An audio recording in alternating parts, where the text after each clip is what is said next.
Hey, thanks for joining me. I wanted to jump on here real quick. I was thinking, I'm always thinking, but one of the things that has been really challenging for me is to begin to notice the difference between what I'm feeling, the emotion that I'm having, and what I know. And that can get real confusing real fast. So the way that I have began to learn to separate and define these things is this. A feeling is something that you experience. I feel like this is dangerous. I feel like I've been here before. I feel like I know what's going to happen. Feelings are based on past experiences and the way that those experiences triggered you or made you feel. You're being reminded of those feelings again so that you will become aware that this situation looks very much like that last situation. And so I'm feeling the same way about it. An emotion often comes from a feeling. I'm feeling like this is an unsafe situation. And because of that, I'm anxious, I'm afraid, I'm scared. I'm feeling like this is going to end the same way that that last situation did. And so I'm sad. I'm, whatever the emotion is, but the emotion is being invoked by this feeling that is actually being invoked by a memory. Emotions are triggered by what our brain is telling us to perceive. Our brain is perceiving things based on past experiences. So therefore, the brain sees something and says, "Oh, this looks like it did the last time."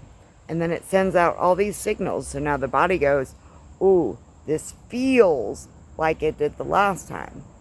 And that's where the awareness has to come in. And you have to say, okay, it looks and feels this way, but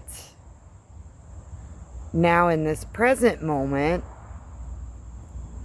this is different. And sometimes the thing that's different is you. You are now more resilient. You are able to come at this problem differently. And so even though it feels very scary and you feel very out of control, if you're able to ground yourself in the present moment and reality, you realize it feels that way because the last time I did this, that was true. Today, I have all the tools. I know exactly what to do differently. And I feel very confident that I can do this differently.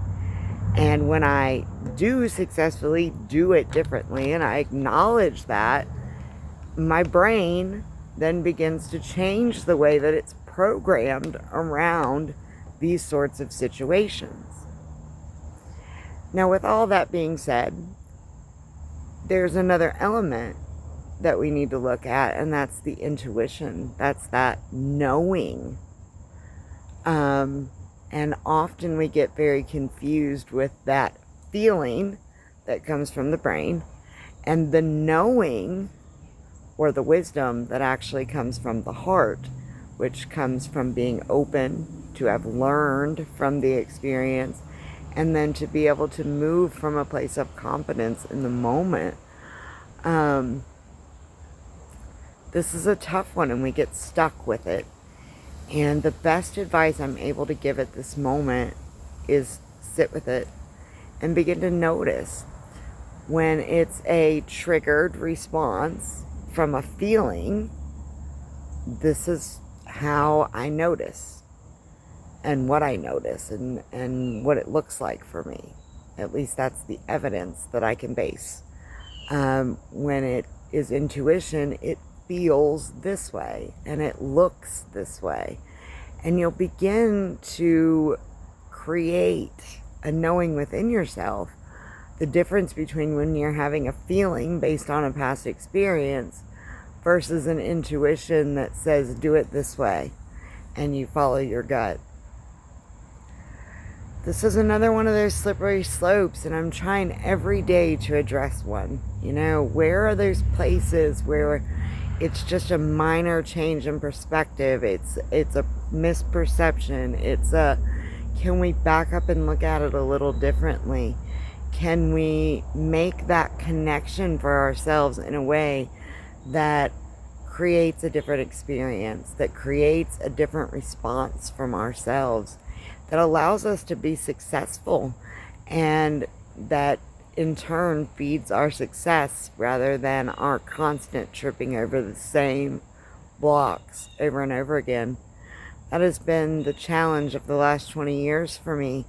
It's being afraid to look a little deeper, being afraid to get past that surface stuff and really understand where it is I'm getting stuck.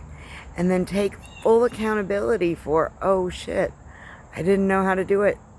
Now I do. Let's do it. It's not a big deal. It's not nearly as scary as it felt 10 years ago, as it looked 2 years ago.